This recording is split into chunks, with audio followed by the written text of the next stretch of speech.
Es viernes, ya empezó el fin de semana, son las 10 de la noche y es la hora de opinar. Hoy, junto con Julio Patán, voy a platicar con Roberto Roch, con el periodista Roberto Roch, quien ha escrito un libro titulado La historia detrás del desastre, crónica de una herencia envenenada, en donde relata todos los escándalos de corrupción, todos los eventos que marcaron el sexenio pasado, el sexenio del presidente Enrique Peña Nieto. Así que quedes aquí en Foro TV, que ya comenzó la hora de opinar.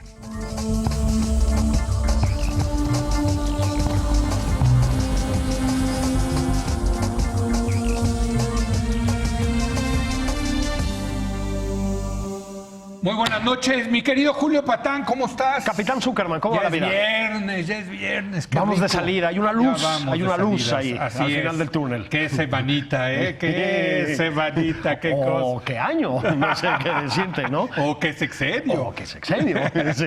Oigan, pues me da mucho gusto tener aquí con nosotros a Roberto Roch, que yo creo que es uno de los periodistas más hechos y derechos de nuestro país. ¿Cómo estás, Roberto? Roberto, Julio, qué gusto verte. Y Roberto, hay que decir, acaba de publicar este libro, La historia detrás del desastre, crónica de una herencia envenenada, que es precisamente pues, la historia del sexenio pasado de Enrique Peña Nieto, contado por Roberto Roch, a quien yo tengo que dejar dicho aquí que tú...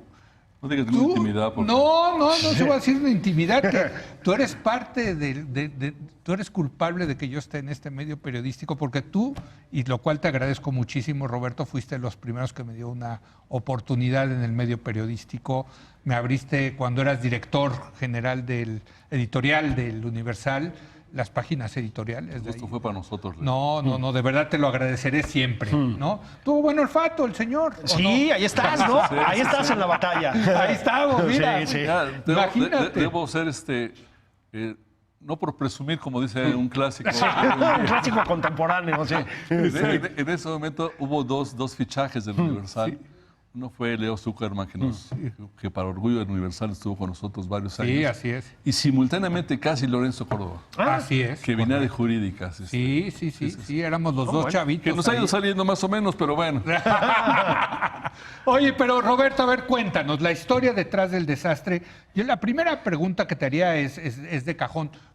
¿Por qué se te antojó escribir un libro sobre el sexenio de Peña? Mira, yo escribo, como sabes, un par de columnas por semana en Universal.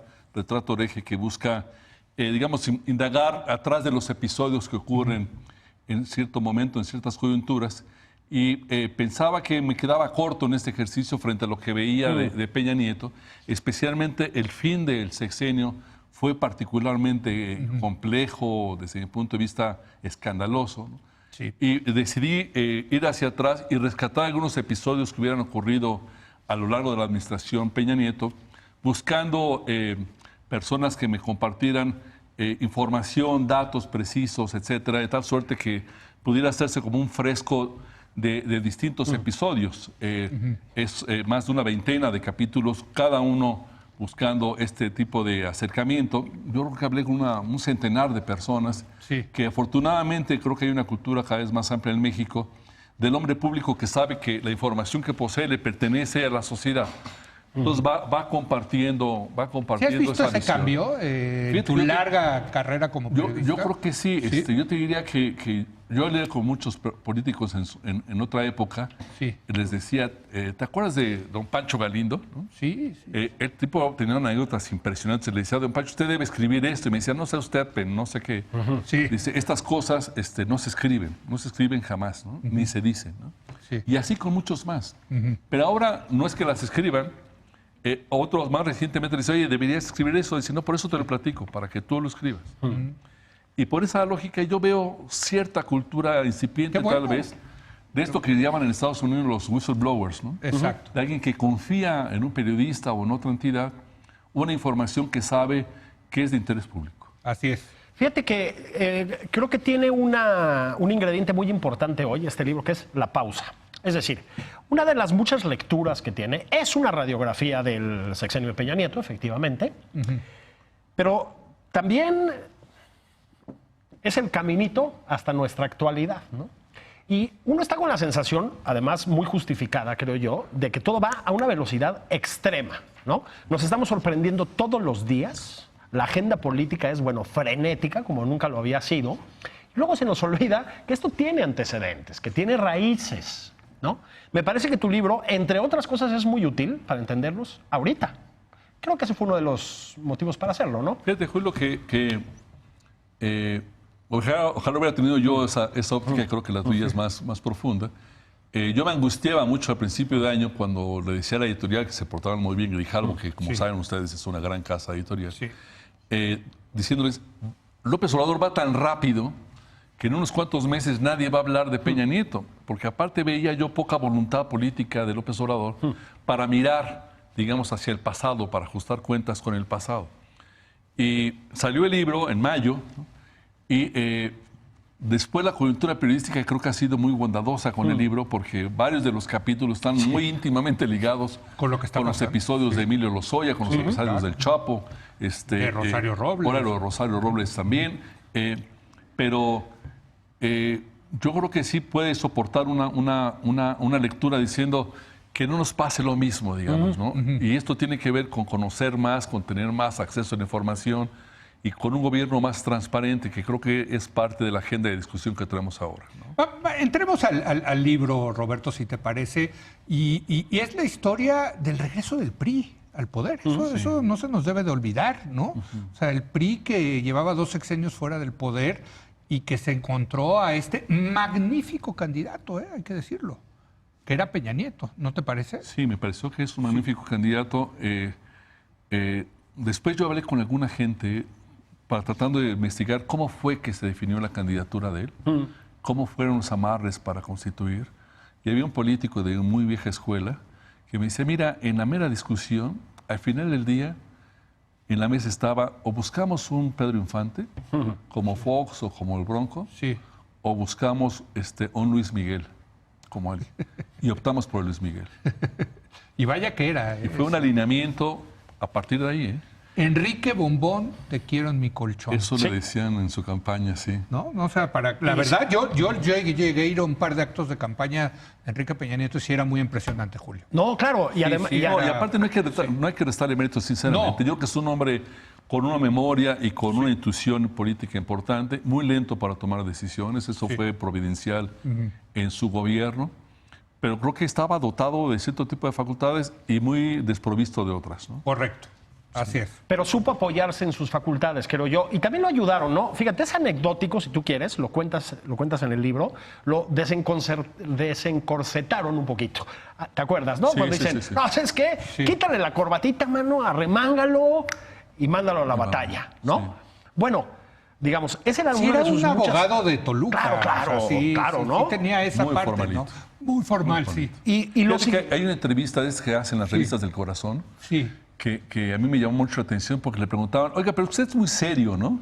Sí. Y le dije, mire, no tanto, lo que soy es muy formal. Y es cierto. Sí. Era muy formal, muy apegado a las formas, a la liturgia De Atlacomulco. que él mismo le llamaba, que pocos estados, pocas clases políticas son tan formales como las del Estado de México. Desde luego, así es. Sí, pero creo que, a ver, un poco lo que relatas también en el libro es cómo supo explotar sus cualidades y como los buenos boxeadores, esconder sus defectos, ¿no? Sí. En algún momento después vino un desplome, que es el que estás contando, pero creo que eso lo ayudó muchísimo a llegar, ¿no? Bueno, eso habla de inteligencia política también. Como dicen, los primeros meses de Peña Nieto fueron deslumbrantes. Sí. A mí me llamó mucho la atención que hasta la oposición estaba contenta. Sí. Había como una atmósfera, ¿no? Sí. Diciendo, ahora sí llegaron estos hombres, estos sí saben cómo hacerlo. Sí. A lo mejor son un poco pillos, pero salpican, como decían antes. Y vámonos. Y luego el Pacto por México. Sí. El libro describe octubre de del primer año, digamos, 2014, octubre de 2014, dice el momento que Peña Nieto rozó el cielo, ¿no? Nueva York, ¿no? Hablando ante la Asamblea, reunido ante la comunidad judía. Que le dieron un premio. Donde el presidente le dice, yo no soy adivino, pero lo veo usted como un líder mundial, ¿no? Con Henry Kissinger presente. Reunido en unos cuantos horas de diferencia, con Obama, un grupo de presidentes hablando de gobierno abierto, ¿no? Sí. Y regresa, y casi horas después, unos días después, Ayotzinapa. Rozó el cielo, yo más bien, fíjate, lo recuerdo en el segundo informe de gobierno, cuando da la lista de todas las reformas estructurales que se han aprobado y anuncia la construcción del nuevo aeropuerto internacional de México Así es. en Texcoco. Fue en ese momento. Esa es la racha. Esa es la racha. Tú Y hablas ahí de, sí. de septiembre de 2014. Exactamente. Sí. Ahí está, como tú lo dices, rozando el cielo, ¿no? Si no es que en el cielo, ¿no? Absolutamente. Y viene el 1-2, que son Ayotzinapa, como dices tú, y la Casa Blanca, ¿no? Y a ver si estamos de acuerdo. Creo que también lo dices desde muchos puntos de vista. Más allá de su responsabilidad, digamos, directa sobre algo como la Casa Blanca, por ejemplo, también le faltaron reflejos en ese caso, ¿no? Creo que respondió lento, tanto a la Casa Blanca como a Ayotzinapa, ¿no? Muy lento, ¿no? Creo que hay dos abordajes, Julio. Uno es cómo se manejó la crisis en particular y otro si estaba leyendo bien el país. Creo que la lectura de Ayotzinapa, donde la gente dice, a ver, ya entendí, estos matones, estas mafias criminales, ¿no? Tienen que ver con políticos y tienen que ver con policías. Nunca tan claro como ahora, independientemente de lo brutal de Ayotzinapa. Sí. Creo que es una lectura que la gente, que creo yo, viene muy agraviada desde muchos años antes, por lo menos desde 2006. Sí. Y luego llega a Casablanca, donde dice, a ver, esta señora de veras ganaba esa plata. Hay gente que por estar en telenovelas gana esa plata y ya no se para, yo creo, en la discusión de si lo manejaron bien, si lo manejaron mal, si la señora salió, cómo salió, sino que ya no lo compra. Sí. Y a partir de ahí... Déjame ir al tema de la Casa Blanca. La filtración de la Casa Blanca es de ellos mismos. O sea, es un error garrafal que en el Lola ella aparece presumiendo su nueva casa.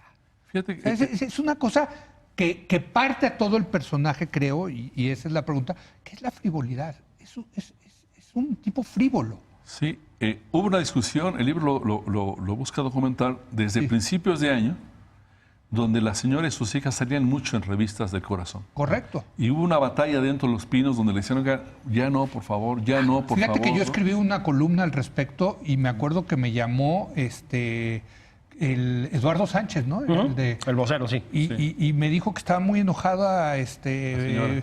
la señora, que porque yo había puesto que Enrique era el monarca y su hija Paulina la infanta y no sé qué. Le dije, perdón, pero pues es cierto, pues ¿qué quieres que te diga, no? O sea, a mí, para empezar, las revistas de sociales me chocan, me parecen una cosa absolutamente vomitiva, pero exactamente fue por eso, Está ¿no? documentada, digamos, el desprecio de la señora hacia Eduardo Sánchez por esta pugna de Eduardo para tratar de tranquilizarla. Sí. Se logra que desconecten sus redes sociales cuando subían todos sus materiales semanas antes del reportaje en Hola, ¿no? Sí. Y cuando sale el reportaje, hay testimonios de, como decía mi abuelo, si tú agarras estirco y lo avientas para arriba y volteas la cara, no tienes que pensar mucho qué va a pasar, ¿no? Entonces ellos vieron Hola y ya nada más se quedaron a esperar qué va a pasar. Sí. ¡Pum! De ahí salió, De ahí salió la Casa Blanca. ¿no? Que es un super reportaje que luego, desde luego, con mucho tino lo hicieron. Muy meritorio a los compañeros y Así luego es. ahí se empezó a nutrir también, yo creo, la inquina o la campaña contra Marcelo Ebrard, que cada quien puede tener una óptica diferente, pero el gobierno creo que compró la versión de que Marcelo Ebrard había entregado en algún cuarto oscuro, en un sótano, el expediente. Pero si está en la revista, no se necesitaba expediente alguno, ¿no? Claro. Sí, así es. Aunque hay un trabajo periodístico meritorio muy importante. Fíjate que tú hablas, como bien dijo Leo, del regreso del PRI. Sí. Y sí, y además es el PRI de Tlacomulco, el PRI, ¿no? Pero también es un PRI que, eso es una gran parte de tu relato, ya cambió sus estrategias también. Es decir, es un PRI que tiene pactos con un sector por lo menos del PRD, con Mancera específicamente aquí en la ciudad, y también con sectores del PAN. Es decir, es un PRI que pacta muchísimo, que ya entendió una cierta pluralidad y la sabe usar, ¿no? Eso es también una parte sustancial de tu libro. Es un PRI que conserva el poder, Julio. Con Fox, yo sí creo, aunque sea una reducción, ¿no? En el PRIAN, en el sentido de que el PAN tuvo que gobernar como claro. partido en minoría, junto con el PRI, con 20 y tantos gobernadores, con el control del Congreso. Entonces sí ganaba la presidencia, pero no ganaba realmente el poder, o por lo menos cuotas importantes de poder, ¿no? Entonces iban acompañando ese proceso Y después empieza a desmantelarse todo ese escenario. Empiezan a perder gubernaturas y creo que lo leen mal. Lo lee mal el gobierno, lo lee mal el partido. Cuando Beltrones en 2016 le va pésimo en las gubernaturas, se pelea con Osorio Chong, se echan la culpa entre los dos, ¿no? Tú protegiste a los ganadores. Y no, era como otro país gritándoles y ellos no escuchando desde mi punto de vista. Déjame ir al tema de los colaboradores, eso es interesante, ¿no? Y comencemos por Luis Videgaray. Tienes aquí el jefe Videgaray. Sí. A ver, cuéntanos de Luis Videgaray. Luis Videgaray llega ahí por Pedro Aspe, ¿no? Pedro Aspe se lo recomienda, ¿no? Sí, Pedro Aspe tiene esta firma que se llama Protego. Exacto. Que trabajaba fundamentalmente con corporaciones privadas y decide emprender la ruta de ayudar a gobiernos. Sí, a renegociar su deuda. A renegociar su deuda. Sí. Y le encarga a Luis Videgaray y a otros sondear esa posibilidad. Videgaray emprende algo muy chiquito en un municipio de Puebla, de la mano de un ex compañero de banca en el ITAM, Fernando Manzanilla, que ahora es el secretario de gobierno en Puebla. Dicen que es el gobernador, pero eso. No, saludos a Barbosa, por cierto, sí, a Miguel. No, muy bien. Y bueno, hacen algo en Puebla y luego se va al Estado de México. Conoce a Peña Nieto como diputado local y le empieza a explicar qué tipo de reforma legal tiene que haber para el tema de la deuda, precisamente. Lo acompaña después hasta el último momento. Cuando llegan a la presidencia, Videgaray era el hombre más influyente con Peña Nieto desde 7 o 8 años antes, ¿no? Y yo los vi interactuar desde la gubernatura y era una comunicación que con la vista se... Pero era una pareja perfecta, en el sentido de que Luis Videgaray le complementaba precisamente las grandes falencias, fallas que tenía. Yo creo que dejaban Peña Nieto, ¿no? un vacío de lectura política. Sí. Yo creo que los dos eran muy sólidos y se complementaban, como tú dices, ¿no? Exacto. Para el ejercicio del poder.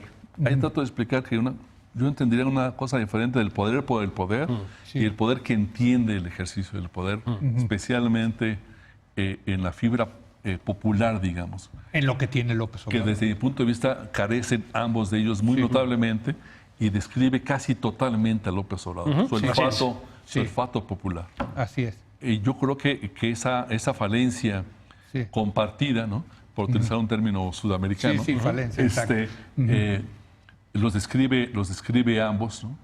Y que no alcanza a aportar Osorio Chong por varios motivos para complementar lo que podría ser una visión más política, digamos, más popular, que tampoco es que la tuviera, ¿no? Pero eran los dos brazos, ¿no? Era Videgaray y Osorio. Osorio llega porque entiendo que es amigo, o sea, es amigo cuando eran gobernadores ambos y establece una especie de pacto, ¿no? Osorio Chong llega por recomendación de la profesora. ¿Ah, sí? Sí. Ah, mira, qué interesante. Llega a la gubernatura, toda la carrera de Osorio Chong tiene que ver con la profesora, toda la carrera. ¿Sí? Sí. Es una pieza de la profesora y alguna vez Osorio Chong me lo dijo a mí. Sí. Yo soy soldado de la profesora. Sí. Como gobernador ya, ¿eh? Sí. Y deja la gubernatura en la que coincide con Peña Nieto y hace un esfuerzo enorme, yo diría que hasta conmovedor, para acercarse a Peña Nieto, porque no eran cercanos. Eran estilos diferentes, eran yo diría que incluso clases sociales diferentes, ¿no? Y se apoyan muchos empresarios, por supuesto, en la profesora, que no era tan cercana a Peña Nieto, y logra incrustarse, creo yo, por un esfuerzo muy importante. Yo conozco gente que le decía, oye, Miguel, tú fuiste gobernador, no te sobajes tanto con Peña. Yo voy acá. Pero lo va convenciendo, que es la historia de Osorio Chong, ¿eh? Sí. Convence a sus jefes, entonces gobernadores, a Manuel Ángel Núñez Soto, a Murillo Karam, etcétera. Se va metiendo, y cuando llega la toma de decisiones, no solamente entra al gabinete, sino es el supersecretario de Gobernación. Así es. Y es el que pacta hacia adentro de Conago la candidatura presidencial de Peña Nieto y todo el proceso que le sigue. Ese es el gran mérito de Osorio Chong. Si me permites, una última pregunta de la relación entre estos dos, que llegaron a llamar los dos vicepresidentes, Videgaray y Osorio Chong, mala. Lo que le sigue, ¿no? Lo que le sigue, ¿no? Sí, y yo creo que ese es también el gran error de Peña Nieto. Sí. Partir el gobierno en dos, repartirles, no solamente los personajes, ¿no? Sino repartirles la mitad del gobierno y la otra mitad del gobierno, donde Videgaray no solamente tiene el tema financiero, sino, por ejemplo, tiene relaciones exteriores. Sí, claro, con Mix. Que si no está empatado con gobernación, se podrían hacer muchos estudios al respecto, pero Sí. tienen que ir de la mano. Yo creo que ahorita está pasando una cosa que describe qué pasa cuando eso no va así. Gobernación tiene una visión sobre migración Sí, y Cancillería tiene una visión una totalmente visión, claro. diferente. Pero eso hace, yo creo que también uno de los factores que explican el desastre. Cómo este divorcio, este tema, y atrás todo el sustrato de los negocios como forma de hacer política. Ese es un... Yo creo que es algo que cataliza todo el sexenio. Así es. Todo el sexenio. Julio. Los gobernadores, ¿no? Fue el sexenio. Bueno, México tiene una lamentable tradición de gobernadores, digamos, desde siempre. Es histórico. Es como un fracaso del federalismo, casi diría yo. Pero el sexenio pasado, bueno, fue escalofriante, ¿no? Para usar un término a lo mejor un poco excesivo. También te metes a explicar por qué. Es una consecuencia, digamos, de los pactos, las componendas, los arreglos en la durísima carrera dentro del PRI por llegar a la presidencia de Peña Nieto, ¿no? Es una consecuencia de eso en gran medida. Sí, la verdad es que se puede ir mucho más atrás, Julio, porque lo que hace el PRI cuando pierde la presidencia en el 2000 es privilegiar a los gobernadores. Claro. Negocia con... no es muy difícil rastrear cómo aumentan las partidas presupuestales en la presidencia de Fox hacia los gobiernos estatales. Todos estos ramos se disparan para darle más dinero a los gobernadores. Llega Calderón, se documenta en el libro que llega con el apoyo del gobernador Peña Nieto, que habla con gobernadores. A mí me dicen gobernadores, a mí me habló Peña Nieto y me dijo, siéntate con Felipe y pídele que te será concedido. Casi el mismo discurso. Y yo me senté con el candidato y le dije, ¿qué vamos a hacer? En tu rancho mandas tu mano, ¿no? Y ni Fox ni Calderón tocan ni con el pétalo de un boletín de prensa a un gobernador. ¿No? Tampoco Peña Nieto. Hasta que en las elecciones de 2015 y 2016 en particular le va muy mal. Entonces retoma un discurso que tuvo en su toma de posesión, el Sistema Nacional Anticorrupción, que lo había puesto en un cajón, y en 2016 empieza a pedir perdón, empiezan los pasos para el Sistema Nacional Anticorrupción, pero en un periodo muy largo de empoderamiento y enriquecimiento de los gobiernos estatales, donde el PRI llegó a tener 27 gobernadores. Claro. Déjame hacer una breve pausa y regresamos con Roberto Roch. El libro se llama La historia detrás del desastre, crónica de una herencia envenenada, de Editorial Grijalvo. Regresamos con Julio Patán y Roberto Roch en un momento.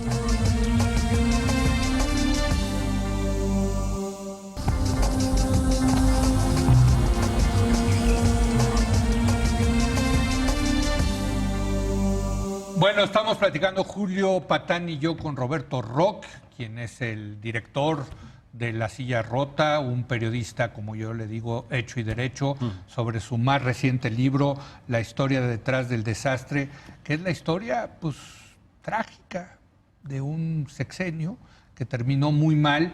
Y yo te preguntaría, corrupción, es que se volvió sinónimo Peña de corrupción. Muchas gracias, Leo, muchas gracias, Julio. Es un gusto estar en la hora de opinar, que creo que es el programa más inteligente y no solemne de la televisión hombre, mexicana. muchas gracias. Muchas gracias. Mira, yo creo que todo el mundo sabe lo que es el Estado de México, ¿no? Un estado tan rico, ¿no? El más rico del país, que históricamente ha resuelto las cosas con el dinero, ¿no? Y hay personajes emblemáticos de esto. El profesor Jan González. No quiero citar la frase porque hay otra que me gusta más, esta frase de un político pobre es un pobre político. Pero yo le escuché decir una que me gustaba más, que decía, en política lo que pagas con dinero sale barato. Exacto. Entonces dices, bueno, está bien. Y hay muchos testimonios donde había personas que se acercaban y le decían, oiga, presidente, lo que pasa es que Osorio Chong hizo este negocio porque está empujando a este candidato, porque quiere ser... Y le dice, oye, pero ¿cómo está el tema del candidato? No, pero le estoy diciendo que una tranza aquí... No, esos son negocios. Platícame de la tranza, platícame del tema político. ¿Qué está pasando allá? Él lo daba como algo natural, digamos, ¿no? Como que así se gobierna, así es la forma de ser. Y en el Estado de México nadie se inquieta porque no hay polos opositores, todo el mundo está en la nómina, ¿no? Y ahí sigue el PRI, por cierto. Ahí sigue el PRI, pero si tú te asomas a la historia reciente y remota de los partidos, los puedes rastrear en la nómina del gobierno del Estado históricamente, el PAN, el PRD, Sí. Es muy difícil zafarse de ese modelo, ¿no?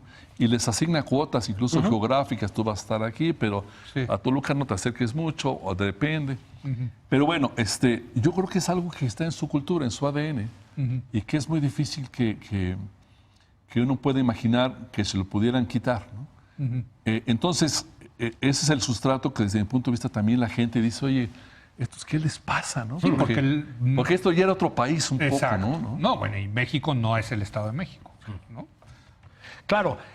Tú haces además un muy buen retrato de los vínculos, que luego no se nos olvida, ¿no? De Peña Nieto con pues, toda la casta política del Estado de México. A ver, es pariente del actual gobernador, para no ir más lejos.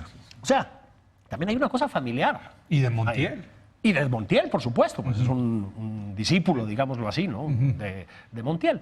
También hay una cosa de nudos familiares en el Estado de México. En ese sentido sí es más mexicano el Estado de México, yo diría, ¿no? Sí. Pues mira, yo creo que si uno rastrea desde Favela para acá, De Favela, Sí, claro. sí. y a lo mejor desde antes, acuérdate el nombre del gobernador que asesina en funciones en una borrachera, ¿no?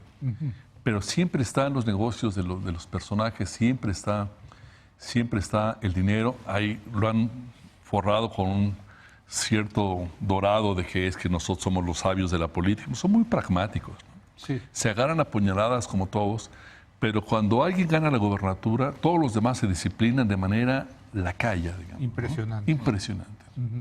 Y el señor reparte y hace, etcétera, ¿no? Yo estaba en Toluca acompañando a funcionarios de prensa, ¿no?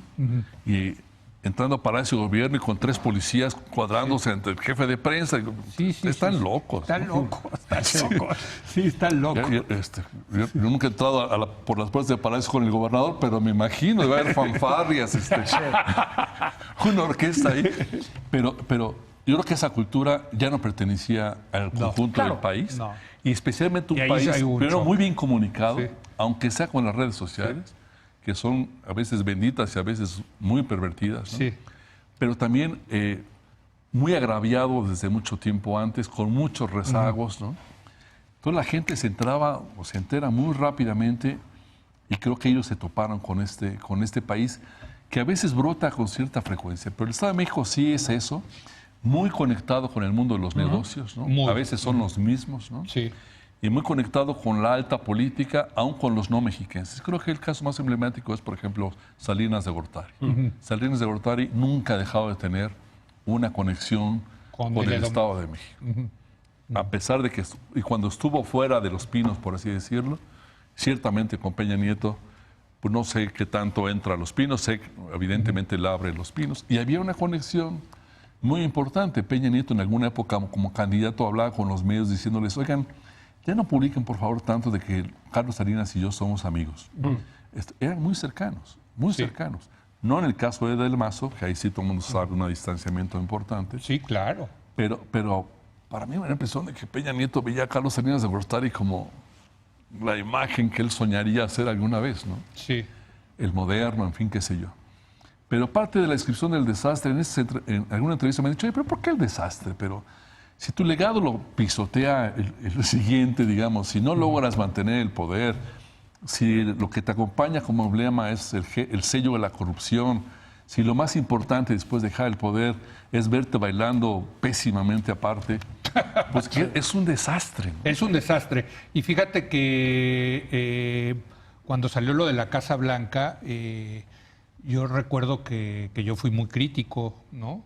Y escribí que el problema es que no habían aprendido la lección de Salinas, de que si vas a ser un reformista, no puedes ser un corrupto, porque acabas poniendo en peligro el proyecto reformista con la corrupción por todos los intereses que tocas, ¿eh? Porque al ser reformista tocas intereses muy poderosos, intereses que van a tratar de echar para atrás esas reformas con el tema de la corrupción, ¿no?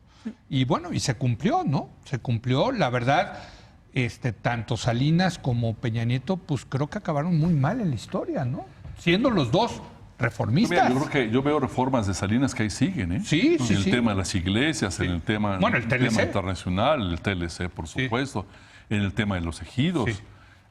Ahí está, ¿no? Sí, pero de esto están borrando todo. Habría que ver tal vez un poco más con perspectiva. Yo diría que tal vez la reforma educativa, aunque se haya modificado, yo creo que persiste en un porcentaje muy importante, pero de ahí en fuera yo no veo que vaya a sobrevivir nada. ¿Quién sabe? ¿Quién sabe? Pero ese es el punto. Ahora, yo hablando de reformas, lo que te quería preguntar, debe de haber un capítulo importante, porque fue un capítulo importante del sexenio, la maestra. Sí. Detuvieron a la maestra Elbester Gordillo. A ver. Sí, hay un libro dedicado, un capítulo dedicado a la maestra, de las negociaciones que se hicieron para pedirle que se bajara de esa confrontación que traía con la reforma educativa, particularmente con la posibilidad de poder remover a los maestros. ¿Eso lo hizo Aurelio Nuño? Bueno, Aurelio todavía no estaba él en la... pero desde la presidencia. La maestra tuvo en su casa de aquí de Polanco a Osorio Chong, que como te digo es generación, Aurelio Nuño, ¿no? Sí. Yo escuché el testimonio de que Osorio le dijo, le digo con lágrimas en los ojos que si como amigo no la puedo convencer, va a tenerse que enfrentar al secretario de Gobernación, ¿no? Y ella lo despide de su departamento. Luego viene la detención. Sí. Después de una reunión con Peña Nieto, donde dice, oiga, presidente, la maestra dijo esto y esto y esto en el Congreso. Cuando dice esto de que a mí que me sepulten y no sé qué, y mi lápida va a decir aquí... Poco le ganó la arrogancia y la soberbia. Creo que la lectura de todo el gobierno era, oiga, usted va a ir a San Diego con todos sus recursos, con todos sus bienes, y ya, ¿no? Pero ella se mete y se tira a matar, la detienen. En el proceso del libro, yo veo un video que es la detención, donde suben al avión de ella, etcétera, ¿no? Me tarda todavía meses conseguir el video para convencer a la persona que me lo había enseñado, pero el capítulo narra el libro donde ella se sube y se suben los policías federales en el aeropuerto de Toluca y ella dice, estos muchachos, qué necesidad, ¿no? Daba cuenta de alguien con aplomo, por lo menos, pero ciertamente uno diría que desde la visión del Estado a lo mejor decían, oigan, esta señora ya no. Sí. Independientemente de lo que representaba el sindicato, de clientelismo en todo el sector, etcétera. Pero ciertamente es un episodio muy importante que visto en perspectiva, pues daría la impresión, Leo, que se las ganó. Se las ganó, sí. Y otra vez también es una práctica no nueva en el perismo. Es decir, Miguel Alemán le puso un hasta aquí a los sindicatos en su momento, Carlos Salinas de Gortari, como sabemos, y etcétera. ¿No es también otra vez ese priista que era Peña Nieto, a final de cuentas? Sí, un poco, ¿no? Como de las formas, ¿no? Sí. Y yo creo que es una señal también muy poderosa para que desde afuera empezaran a decir, es que este hombre viene en serio, de veras, ¿eh?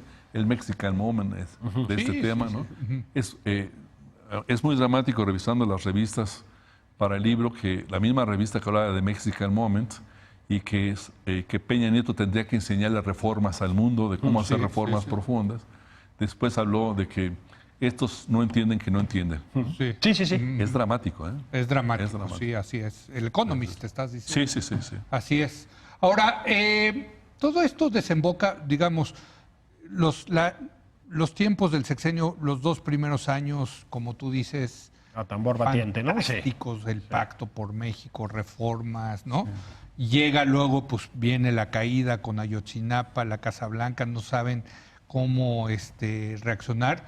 Y luego llega ya el desenlace del sexenio, ¿no? Que creo que vale la pena analizarlo porque es una sucesión, pues muy mala, ¿no? O sea, le sale muy mal. O sea, si algo caracterizaba a Peña Nieto era que sí sabía el tema electoral y no le sale bien, ¿no? Yo sé ganar elecciones, dice en algún momento, y lo recuerdas tú también. Sí, exacto, ¿no? Y no. Yo llegué a publicar esa frase. Fíjate que él tenía mucho, o tiene mucho la referencia de cuando él mismo fue candidato. Sí. Él lo designa candidato Montiel. Sí. Designan o nombran a Murillo Karam, delegado del PRI allá. El presidente del PRI era Roberto Madrazo. Y va Madrazo a Toluca y le dice al gobernador, oye, pero es que tu candidato ya arrancará 20 puntos abajo. Había un candidato panista, que ahorita se me barrió el nombre, pero dice, va a perder tu candidato. Y empieza un desdén de madrazo. ¿No era Mendoza? El feo Rubén Mendoza ya. exacto. Rubén El feo Mendoza Mendoza. ya. Soy feo, pero ¿cómo era? Simpático. Simpático, Sí, todo sí, decía así, exacto. Ajá. Y ahí dice, oye, pues si yo arranqué 20 y tantos puntos abajo, y el que construye esa candidatura realmente es Murillo Karam. Él es el que le dice, quítate la corbatita y lo demás déjanos a nosotros. Y dicen a 1.300 millones de pesos por encima para hacerte ganar, ¿no? Sí. Y él, cuando viene la candidatura de Meade, que yo creo que es la candidatura de Videgaray, sinceramente, dice, se puede construir un candidato rápidamente y se le puede hacer ganar, porque él estaba en función de eso, pensando en el gobernador y tal vez pensando en el país de los 27 gobernadores peristas, ¿no? Como fue su propio triunfo electoral. Pero sí, coincido totalmente contigo. Ve desgastados y casi yo diría inelegibles a Osorio y a Videgaray, ¿no? A Videgaray lo mató lo de la casa, la propia casa de Malinalco, de tal vez lo de también, Trump, ¿no? sí. Y Bueno, lo de Trump, sí. Y yo creo tal vez leo historias que todavía no conocemos. Sí. Y Osorio echó pues todo esto. El tema de la seguridad, la fuga del Chapo, la ruptura de muchas cosas. Una fuga que se dedica un libro, un capítulo ahí, tan escandalosa, digamos, tan cantada, tan evidente y tan injustificable, ¿no? Sí. Pero bueno, entonces yo la hipótesis es que los dos son inelegibles y que, según la coincidencia, Videgaray le dice, yo sé que no puedo hacer, pero te voy a ayudar a definir quién sí puede ser. Y ahí sale Meade, ¿no? Que todo, creo que varios lo hemos tratado. Un tipo inteligente, un tipo muy agudo, un economista filoso, bueno para el debate en corto, ¿no? Sí. Pero otra vez la prensa internacional, esto no tiene el carisma de una silla. ¿No? Y ahí empieza, primero como candidato independiente y ciudadano, después que va a ser perista. Y yo creo que ya había un sustrato perista harto de Peña Nieto. Harto. Sí. Pudo haber puesto al Príncipe Azul o a Obama, ¿no? Como candidato perfecto, y ese PRI ya no se le hubiera tragado. Bueno, es que yo creo que el PRI hubiera puesto quien hubiera puesto, no había manera que ganara. Ya no podía hacerlo ganar. No, o sea, porque por el tema de la corrupción, el tema, o sea, es un presidente de un desgaste tremendo. Julio, tremendo. Y muy acelerado, además, ¿no? Y muy acelerado. Muy acelerado. Porque en realidad es en un arco más o menos breve de tiempo. Es decir, como dices, los 2 primeros años todo parecía una utopía. Sobre hojuelas, y de pronto, ¡pum!, ¿no? Es uno tras otro.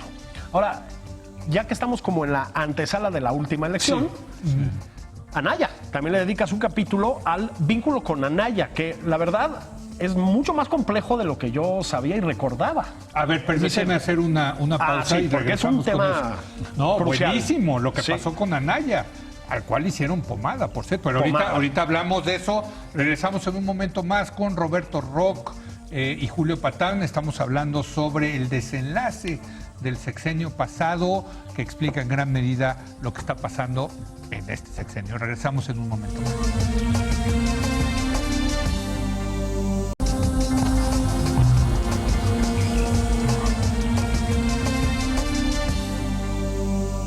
Hijo, está muy sabrosa esta plática aquí con Roberto Roch. Me acompaña, como siempre, Julio Patán. Estamos hablando con el director de La Silla Rota, periodista, desde luego también columnista del periódico El Universal, sobre su más reciente libro, La historia detrás del desastre, crónica de una herencia envenenada. Y tú ponías sobre la mesa una pregunta, un tema muy interesante. Muy importante. También le dedicas, repito, todo un capítulo, todo un apartado, que es la relación entre Peña Nieto y Anaya, Ricardo Anaya. Sí. Yo no recordaba que fuera tan compleja, es a lo que voy. Empieza, en principio, de una manera muy amistosa, tú lo cuentas, y termina como terminó, ¿no? Sí, yo creo que hay 2 circunstancias ahí. Primero, la comunicación muy intensa entre el PAN y el PRI, desde sexenios anteriores. Desde Salinas. Desde Salinas, ¿no? Sí. El cogobierno virtual que creo que no está suficientemente, digamos, cronicado, estudiado incluso, ¿no?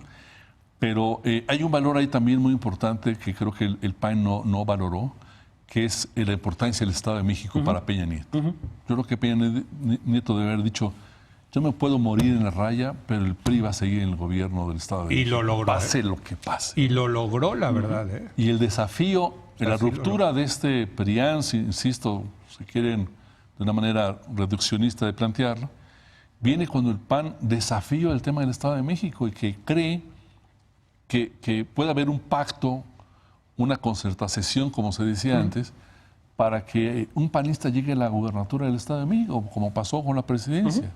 Y ahí Peña Nieto dice, no, que ustedes entendieron mal. Y el que empieza a difundir eso es Anaya.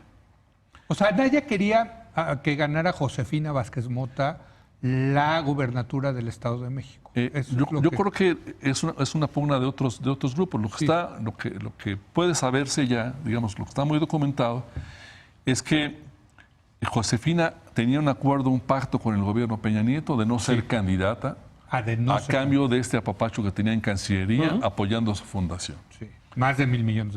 Cuando el PAN le dice, oye, creemos que tú debes ser la candidata, ella dice, muy bien, pero vamos a pedirle permiso al presidente que me quiten de mi compromiso. Cuidado, porque eso no es un partido de oposición, ¿no? Sí, sí. Van Ricardo Anaya, Santiago Grill y en la antesala Josefina Vázquez Mota a pedirle permiso al presidente de que así sea. Y el presidente dice, habíamos quedado, pero bueno, adelante, ¿no? Y de esa reunión sale Anaya a decir, el presidente dice que si Josefina va adelante, pues que gane el que tenga que ganar, ¿no? Alfredo del Mazo, candidato a la gubernatura, dice, esto es un enjuague de Luis Videgaray, acérrimo enemigo, ¿no? Y pacta con Alberto Vaz, de la Unidad de Inteligencia Financiera, mexiquense, o por lo menos parte de la clase política mexiquense, que se arme un expediente sobre la familia de Josefina Vázquez Mota y lo entrega a la prensa. Sí, sí, sí. Y entonces empieza todo a descomponerse, ¿no? Eso mina a Josefina. No, se va al tercer lugar inmediato. Creo que 15 minutos antes de la elección la PGR dice, no, ya nos dimos cuenta que no es cierto. Sí, no te y la misma se le aplicaron a Anaya. Sí, bueno, órale, vaya. Y ahí empieza, Anaya se sube al ring, se entroniza como candidato, ¿no? Sí. Cuando realmente, al parecer, desde Los Pinos no era el candidato que ellos imaginaban construir, era Moreno Valle, ¿no? Y va avanzando en una confrontación que culmina cuando Anaya dice, si yo gano, voy a meter a la cárcel a este señor. Y se va en esa época, el presidente convoca a un grupo de periodistas a platicar en Los Pinos. Yo tengo la oportunidad de estar ahí. Fue cuando yo también, ¿no? Creo que conseguimos ahí, hubo dos reuniones. Sí, una mesa larga, grandota, enorme. Ahí sí, pero era para un tema. Uno fue para el gasolinazo y otro fue para los sismos. Yo fui al de los sismos. Y el día de los sismos, cuando salíamos, ustedes se quedaron. Se quedó un grupito ahí, porque él empezó a hablar, ¿no? Y mostró un videíto al final, no sé qué, y le preguntaban a Anaya. Y el hombre nada más en el lenguaje va a decir, este cuate lo trae atravesado. Dijo, yo sé que es casi un hecho que el señor Anaya va a ser el candidato presidencial. Pues ya nos veremos. Ya nos veremos. Y sí le aventaron. Y se va enconando. Yo creo que le aventaron lo de PGR, creo que fue muy rudo, de que grabaron una conversación cuando fue a rendir testimonio, ¿no? Sí. Pero era tal para cual. Anaya también escalaba las cosas, etcétera. Yo creo que es un personaje con muchos dotes también, pero también con una madurez muy, muy importante. Ahora ahí te pregunto, ahí entra la ecuación López Obrador. La relación de Peña Nieto con López Obrador, pues desde la elección del 2012, Roberto, porque pues fueron contendientes, fueron adversarios, ellos dos. ¿Cómo esa relación López Obrador-Peña Nieto? Y tú conoces bien a López Obrador, ¿eh? Él lo conoce desde qué? Desde los que era... Los 90 medios, tal vez. Sí. Sí, yo era editor de la sección de Estados Universal. Exacto. Y la ahora presidente, que hacía sus marchas, ¿no? Esta de el éxodo por la democracia, que 96 tal vez. Y luego venía mucho a México. Y en varias ocasiones yo tenía una oficinita así, como editor de estados, como el quinto nivel de jerarquía, ¿no? Pero estaba sentado ahí al lado esperando que terminara la talacha para ir a tomar un café. Y tuve el gusto de conocerlo desde entonces. Para mí es un enigma la relación de López Obrador, Peña Nieto. Yo creo que la transición, cuando todo lo vemos tan armonioso, yo creo que hay primero una formalidad del presidente diciendo esto es lo que hace un presidente cuando se va, y hay otro factor que es muy difícil de leer. Está bien que seas tan formal, estás bien que cumplas la liturgia, pero aquí hay otra cosa que tenemos que ir viendo. Sin embargo, esto que decían, el pacto, van a ser intocables, no lo estamos teniendo a la vista, ¿no? Eso es lo que te iba a preguntar, porque los Rosario. hay, digo, nuestro colaborador Jorge Castañeda, que participó activamente en la campaña de Ricardo Anaya, él sigue pensando que sí hubo un pacto. Sí. Mira, esto lo documentaría el hecho de que ahorita los perseguidos, por así decirlo, los señalados, Sí. son gente que ya había caído en desgracia en el gobierno Peña Nieto. Lozoya, para empezar, Lozoya ¿no? notablemente. Sí, sí. Sí, Gran Lozoya notablemente. Adversario de Luis Videgaray también. Lo aplastó, ¿no? Sí, Y yo creo que en los últimos meses algo pasó que se rompió con Rosario Robles. sí.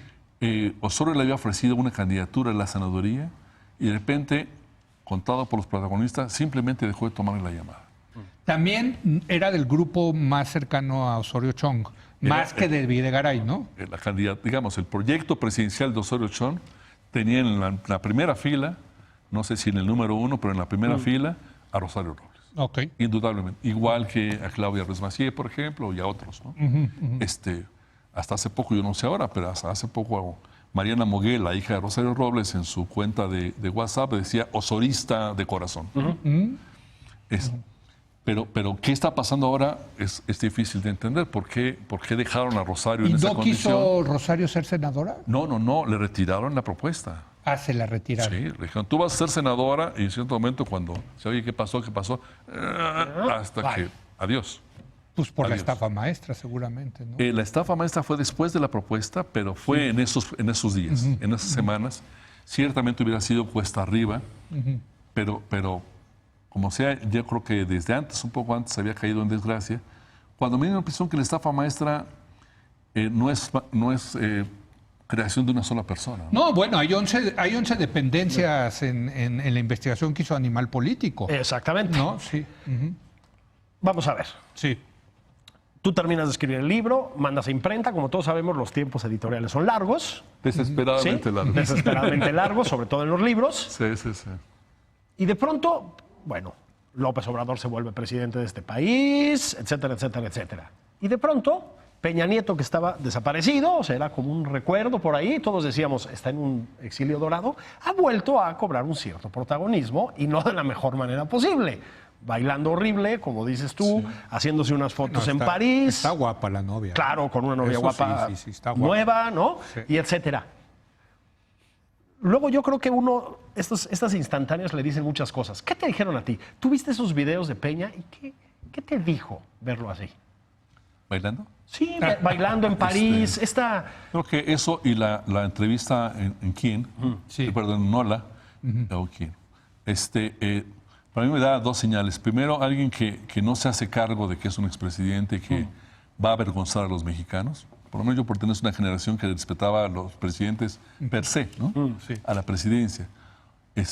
Y que honra la mala imagen que tiene al salir, es decir, este es un hombre frívolo, corrupto, no sé qué. O alguien que dice, no se preocupen, todo está tranquilo, tanto que me puedo dar el lujo de hacer esto, ¿no?